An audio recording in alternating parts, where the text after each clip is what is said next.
आज के इस लेक्चर में हम लोग जानेंगे कि क्लास 10th का जो metal and non metal chapter है उसका ये थर्ड पार्ट है। इस पार्ट में हम लोग बेसिकली जानेंगे नॉन मेटल के बारे में, नॉन मेटल का फिजिकल प्रॉपर्टी और उसके साथ साथ केमिकल प्रॉपर्टी को भी हम लोग एक एक करके समझेंगे और उसके अलावा भी और भी कुछ इंपॉर्टेंट कंसेप्ट है, उस कंसेप्ट को भी इस चैप्टर में इस लेक्चर में देखने की कोशिश करेंगे। तो आइए समझते हैं, पहले जानते हैं कि नॉन मेटल होता क्या है।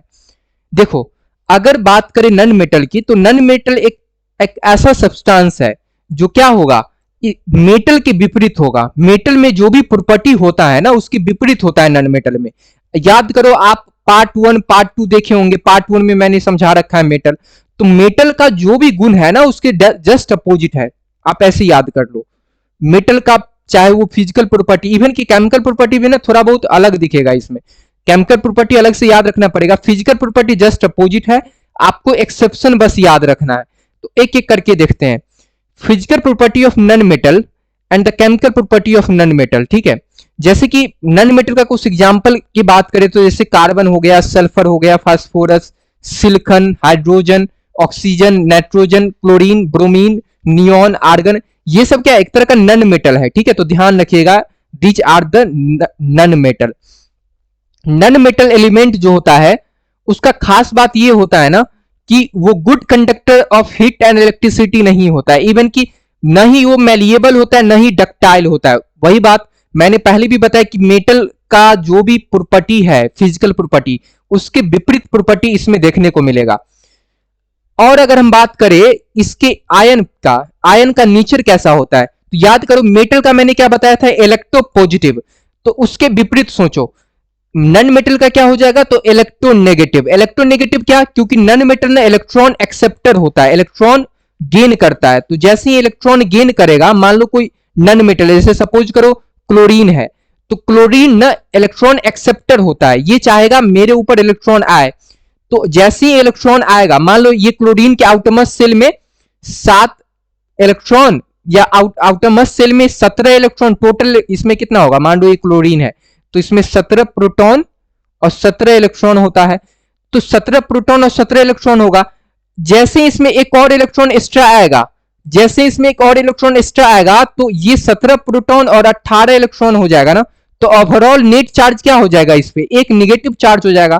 तो इसीलिए कहा जाता है कि कोई भी नॉन मेटल ना इलेक्ट्रोनेगेटिव नेचर का होता है। क्यों होता है, क्योंकि जैसे वो इलेक्ट्रॉन को एक्सेप्ट करेगा ना, तो इलेक्ट्रॉन को एक्सेप्ट करते ही उसके ऊपर नेगेटिव चार्ज डेवलप होने लगता है, और जैसे ही नेगेटिव चार्ज डेवलप होगा तो हम उसको, उस प्रॉपर्टी को क्या बोल देते हैं, इलेक्ट्रोनेगेटिव बोलते हैं। तो ध्यान रखिएगा ये बात को, इसका एग्जांपल भी ध्यान रखिएगा। और आप ये भी ध्यान रखिएगा कि हाइड्रोजन को जनरली नॉन मेटल में काउंट करते हैं। ध्यान रखिएगा, ये इसका एक्सेप्शन भी हायर स्टडी करोगे ना केमिस्ट्री का, तो वहां पे हाइड्रोजन को अलग से पढ़ाया जाता है।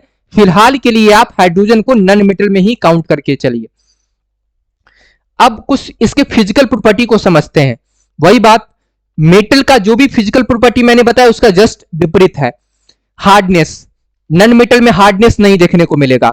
जो भी नॉन मेटल होगा ना वो सॉफ्ट होगा।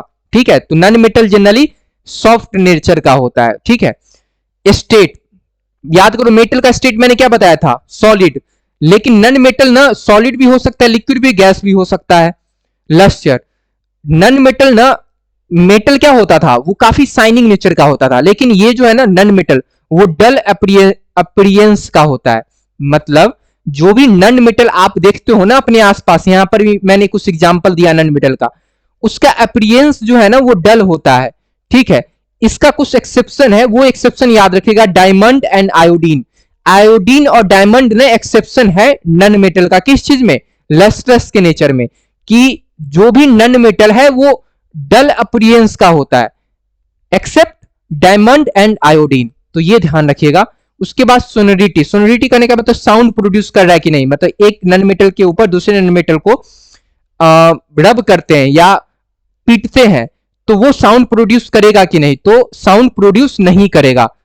किसमें, नॉन मेटल के केस में, they do not produce a typical sound on being heat. जब उसको हीट करेंगे तो वो साउंड प्रोड्यूस नहीं करेगा। कौन सा, नॉन मेटल।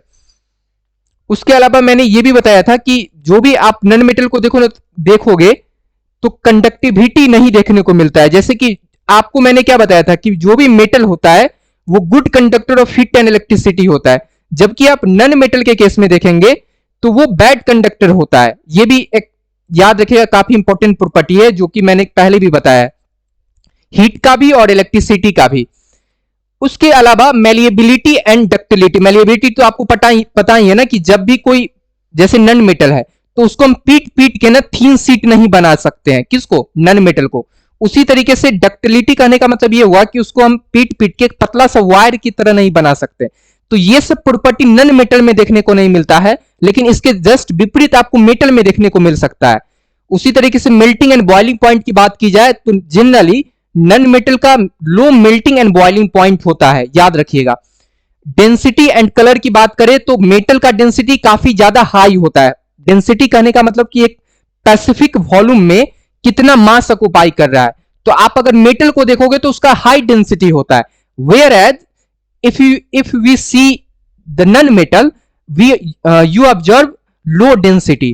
तो नन मेटल का काफी लो डेंसिटी होता है। कलर की बात करें तो non metal are many in colour. देखो याद करो, मैंने मेटल का क्या बताया था, मेटल जो होता है ना जनरली ग्रे कलर का होता है जनरली, लेकिन नन मेटल को देखोगे ना तो उसका काफी कलर मतलब वेरिएशन देखने को मिलता है। तो these are the property that exist in case of non metal. तो आप यहां पे एक चीज ऑब्जर्व कर पा रहे होंगे कि नन मेटल का जो भी फिजिकल प्रॉपर्टी है ना वो जस्ट विपरीत है किसके, मेटल के। तो याद रखिएगा, मुझे उम्मीद है कि आप याद रखेंगे। इसके कुछ एक्सेप्शन है जो आपको ध्यान में रखना है, जैसे कि कार्बन। कार्बन ग्रेफाइट के फॉर्म में होता है, ये एक ऐसा नन मेटल है जो कंडक्ट करता है इलेक्ट्रिसिटी को। याद करो मैंने क्या बोला था, metal good conductor of heat and electricity का होता है। मतलब जो भी मेटल है ना वो गुड कंडक्टर होगा हीट एंड इलेक्ट्रिसिटी का। लेकिन इसका एक्सेप्शन क्या है, देखो पहले मैंने क्या बताया था कि कार्बन ना एक तरह का नन मेटल है, और non metal good conductor of heat and electricity नहीं होता है। यहां पे मैंने लिखा है ना कि non metal good conductor of heat and electricity नहीं होता है, लेकिन इसका एक्सेप्शन क्या है, कार्बन है। कार्बन एक ऐसा नन मेटल है जो good conductor of heat and electricity होता है। जनरली हीट का गुड कंडक्टर नहीं होता है, इलेक्ट्रिसिटी का कंडक्टर होता है। आयोडीन की बात करें तो आयोडीन का एक्सेप्शन क्या है, इसको किस चीज में एक्सेप्शन के रूप में देखते हैं, तो मैंने बोला था कि जो भी नन मेटल होता है वो उसका अपीयरेंस जो है ना काफी डल होता है, लेकिन इसका एक्सेप्शन क्या है, तो आयोडीन। आयोडीन एक ऐसा नन मेटल है जो काफी शाइनिंग नेचर का होता है, वो काफी शाइन करते रहता है। तो ये भी एक एक्सेप्शन है, याद रखिएगा। उसके बाद मैंने बताया ये एक्सेप्शन याद रखना कि carbon is a form of diamond is a non metal which is extremely hard. इसका मतलब क्या हुआ कि मैंने बोला आपको कि जो भी नन मेटल होगा वो हार्डनेस उसमें शो नहीं होगा, वो हार्ड नहीं होगा, इवन वो सॉफ्ट देखने को मिलेगा। लेकिन इसका एक्सेप्शन क्या है, तो डायमंड है। डायमंड एक ऐसा नन मेटल है जो हार्ड होता है, एक्सट्रीमली हार्ड होता है।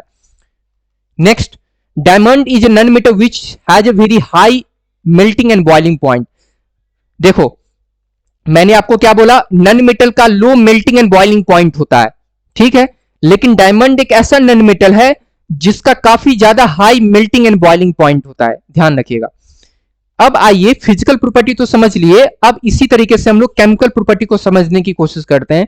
कोई अगर नन मेटल है तो उसका केमिकल प्रॉपर्टी क्या देखने को मिलेगा, इसको हम लोग एक एक करके समझने की कोशिश करते हैं। केमिकल प्रॉपर्टी क्या होगा किसी भी नन मेटल का, ठीक है। फिजिकल प्रॉपर्टी तो देख लिए, अब समझते हैं केमिकल प्रॉपर्टी। पहला केमिकल प्रॉपर्टी है reaction of non metal with oxygen. अगर कोई नन मेटल को ऑक्सीजन के साथ रिएक्शन करवाएंगे तो किस तरीके का नेचर देखने को मिलेगा, तो वो जो है ना अगर नन मेटल है उसको ऑक्सीजन के साथ रिएक्शन करवाएंगे तो वो नन मेटेलिक ऑक्साइड बनेगा। मतलब मैं एग्जांपल लेके समझाने की कोशिश करता हूं।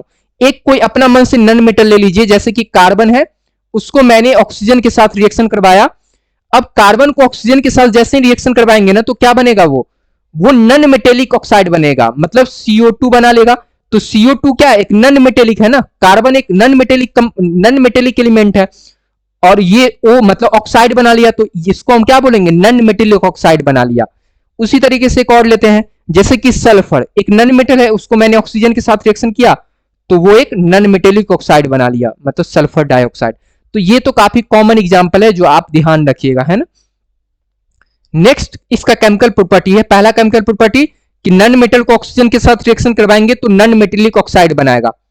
दूसरा केमिकल प्रॉपर्टी है कि अगर कोई नन मेटल है उसको क्लोरीन के साथ रिएक्शन करवाते हैं तो वो नन मेटल क्लोराइड बनाएगा, नन मेटेलिक क्लोराइड बनाएगा। जैसे कि मैं एग्जांपल लेके दे रहा हूं, H2 एक नन मेटल है, इसको मैंने रिएक्शन करवाया Cl2 के साथ, तो Cl2 के साथ जैसे ही रिएक्शन करवाएंगे ना तो ये HCl का निर्माण करेगा। तो ये जो HCl है ना ये अपने आप में क्या है, नन मेटेलिक क्लोराइड है, ठीक है। उसी तरीके से फास्फोरस, इसको जब हम Cl2 के साथ रिएक्शन करवाएंगे तो ये क्या बना लेगा, PCl3, phosphorus trichloride, phosphorus trichloride. तो ये क्या बना लिया, नन मेटेलिक क्लोराइड बना लिया है ना। तो इस तरीके से आप इसका केमिकल प्रॉपर्टी ध्यान में रख सकते हो।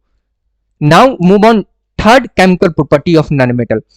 थर्ड केमिकल प्रॉपर्टी है कि अगर कोई नन मेटल है उसको हाइड्रोजन के साथ रिएक्शन करवाएंगे तो कोवैलेंट हाइड्राइड बनाएगा। जैसे कि देखो H2 एक नन मेटल है, उसको मैंने हाइड्रोजन के साथ रिएक्शन करवाया तो वो क्या बना लिया, H2S, ठीक है, हाइड्रोजन सल्फाइड बनाएगा। तो ये जो है ना हाइड्रोजन सल्फाइड वो कोवैलेंट हाइड्राइड, मैं बोल नहीं पा रहा हूं, कोवैलेंट हाइड्राइड बनाया। क्यों, देखो इसका लॉजिक मैं समझा रहा हूं।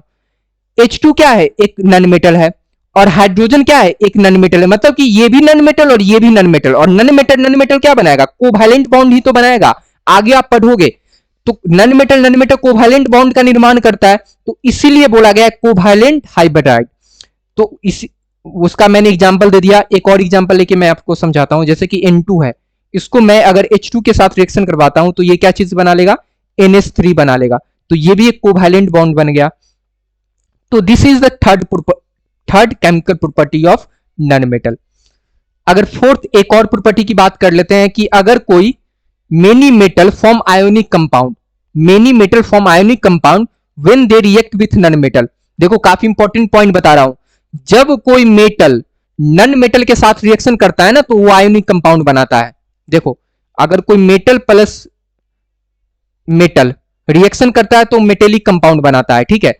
अगर मेटल है और वो नन मेटल के साथ रिएक्शन करता है तो वो क्या बना लेगा, आयोनिक कंपाउंड, आयोनिक कंपाउंड। ये याद रखिएगा, बहुत इंपॉर्टेंट पॉइंट है। मेटल मेटल के साथ रिएक्शन करके वो मेटेलिक कंपाउंड बनाता है, मेटल नन मेटल के साथ रिएक्शन करके आयोनिक कंपाउंड बनाता है जनरली। और अगर नन मेटल को नन मेटल के साथ रिएक्शन करवाए तो वो क्या बना लेगा, कोवैलेंट बॉन्ड बना लेगा, कोवैलेंट बॉन्ड, ठीक है। तो ये क्रोनोलॉजी आप ध्यान रखिएगा। तो यहां पे क्या बोला गया है कि अगर मेटल को नन मेटल के साथ रिएक्शन करवाएंगे तो वो क्या बना लेगा, आयोनिक कंपाउंड बना लेगा, ठीक है। और इसी को बोला जाता है आयोनिक कंपाउंड। जैसे कि मैं एग्जांपल लेके आपको बता रहा हूं, ठीक है ना। आयोनिक कंपाउंड का एक एग्जांपल लेता हूं, जैसे कि सोडियम है, सोडियम एक मेटल है, क्लोरीन एक मेटल है, नन मेटल है। सोडियम एक मेटल, क्लोरीन एक नन मेटल। मेटल और नन मेटल क्या बना लेगा, NaCl। NaCl क्या हो गया, आयोनिक कंपाउंड का निर्माण किया।